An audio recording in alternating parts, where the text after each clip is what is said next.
Sunday's celebration finds us deep into the end times, 2,000 years deep. And during this end time, not only was the temple in Jerusalem destroyed by the Roman army, but chaos and evil have inflicted pain and damage on peoples and nations and left whole continents starving and have wreaked the havoc of war on innocent people. It has been a painful 2,000 years.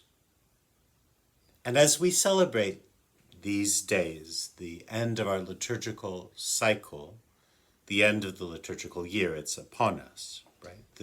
We stand immediately before us, the feast, the solemnity of Jesus Christ, King of the universe.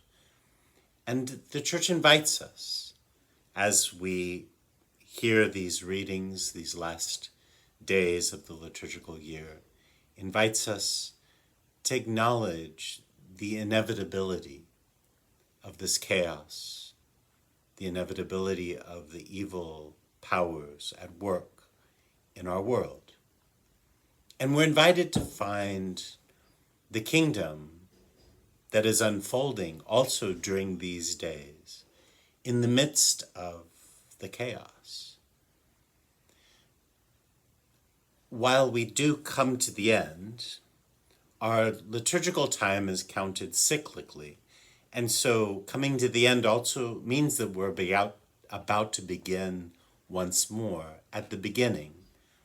And that invites us each year as we make our way through this cycle to the end times, to Jesus Christ, the King of the universe, invites us to dig a little bit more deeply into what this means. Things in our lives will help us do that, right? There will be more suffering year by year. There will be a deeper awareness of the chaos. There will be the struggle of these days. But the Church presents that not just as suffering or struggle, but as opportunity. Jesus says this will lead to you giving witness. And in fact, love is most powerful. It's most powerfully received and most powerfully shown when we find ourselves in moments of pain and struggle.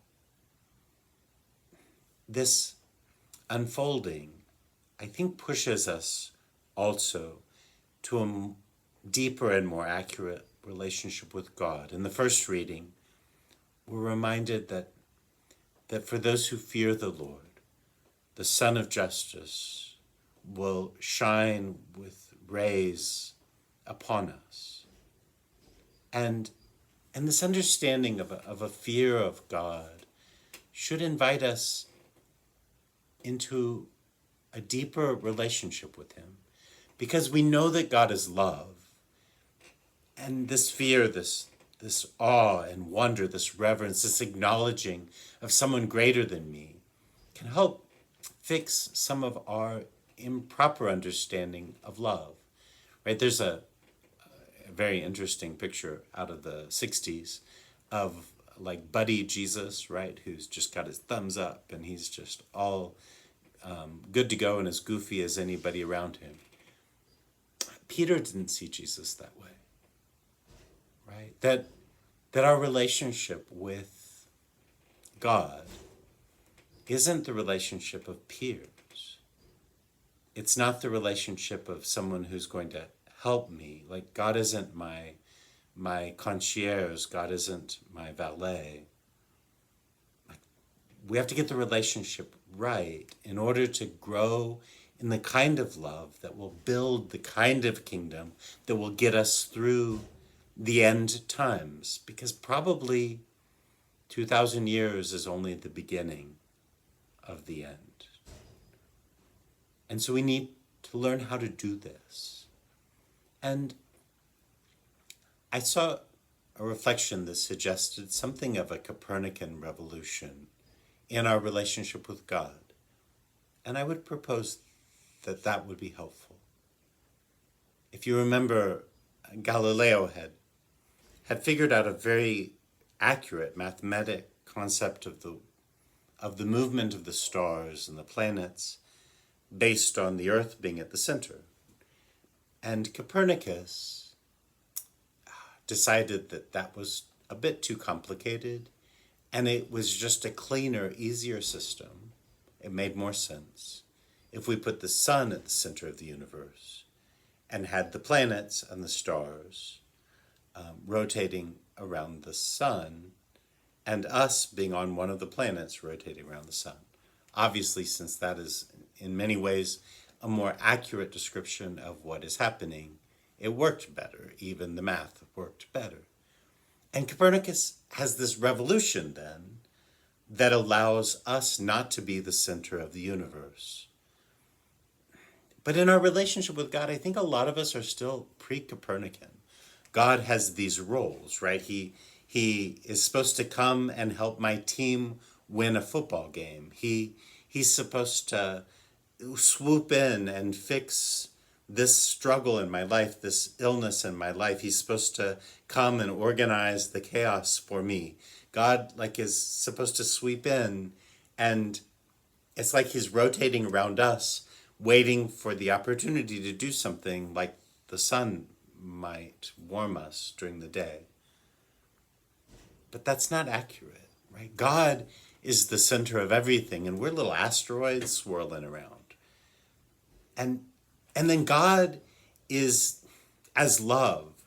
God is pouring out the order, and God is pouring out the meaning and the value into our worlds.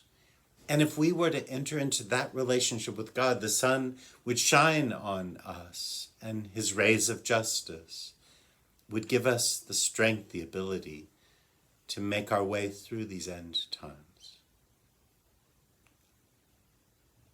These last days of the year, maybe our reflection on these realities will help us deepen in a relationship with God and help us allow God to be at the center,